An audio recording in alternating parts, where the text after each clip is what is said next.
everyone, welcome.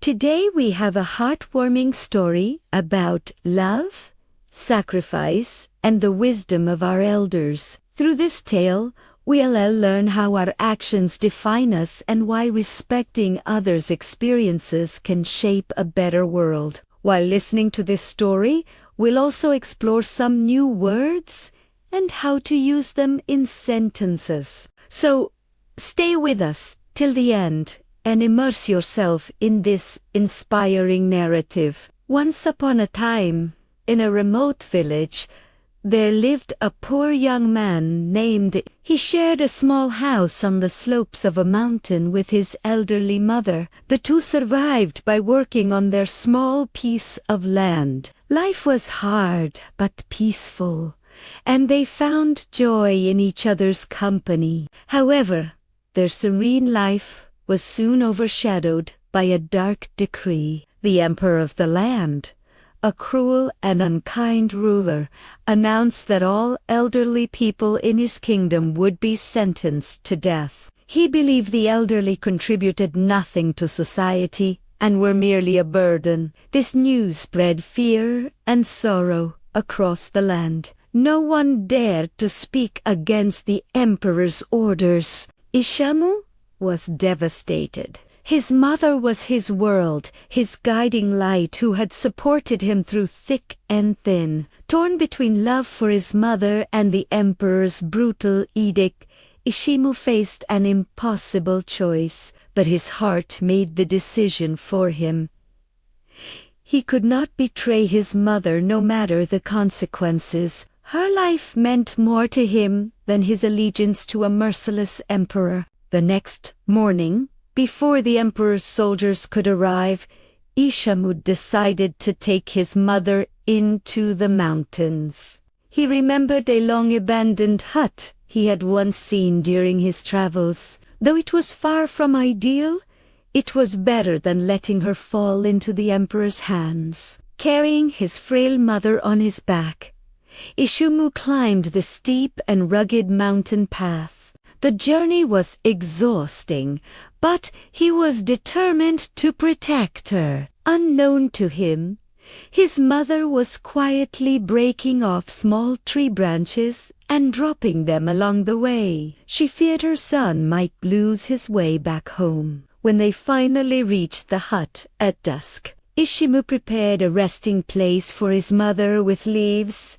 and made her as comfortable as possible. As he bid her goodbye, tears welled in her eyes. In a trembling voice, she said, "Follow the branches I left behind to find your way back safely."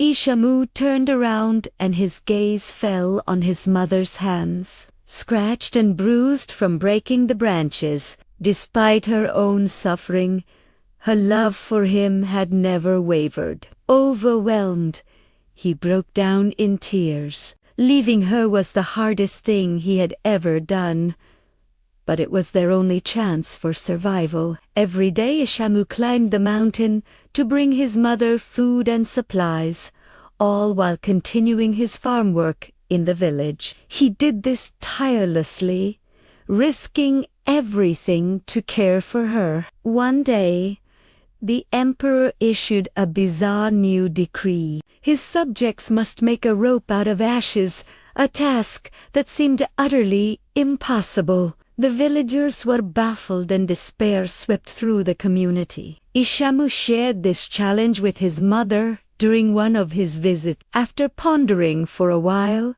his mother said, "Make a rope out of straw first, then lay it on a flat stone and burn it slowly on a windless night.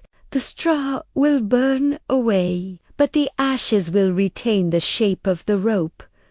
Following her instructions, Ishamu created a perfect ash rope and presented it to the emperor's soldiers the next day. News of his success reached the emperor, who summoned Ishamu to his court. The emperor, astonished by the ingenious solution, asked, "How did you achieve this impossible task?"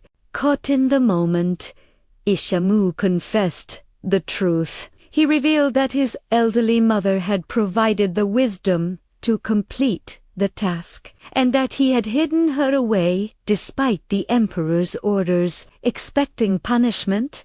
Isyamu bowed his head, waiting for the emperor's judgment. But instead of anger, the emperor was moved. "Isyamu, your love for your mother surpasses even your fear of me. I once thought the elderly were a burden, but today I see how much we can learn from their wisdom. Those who care for their parents are the true treasures of my kingdom." With newfound insight, the emperor abolished his cruel decrees and pledged to govern with compassion and respect for all. He introduced policies to honor and support the elderly, recognizing their invaluable contributions to society. Today, we learned new words and sentences through this story. Remember, learning can be fun when you practice regularly. So, keep listening, learning, and growing. Make sure to like, comment, and share how this story inspired you. Thank you for watching, and I'll see you in the next story, where we'll continue learning together.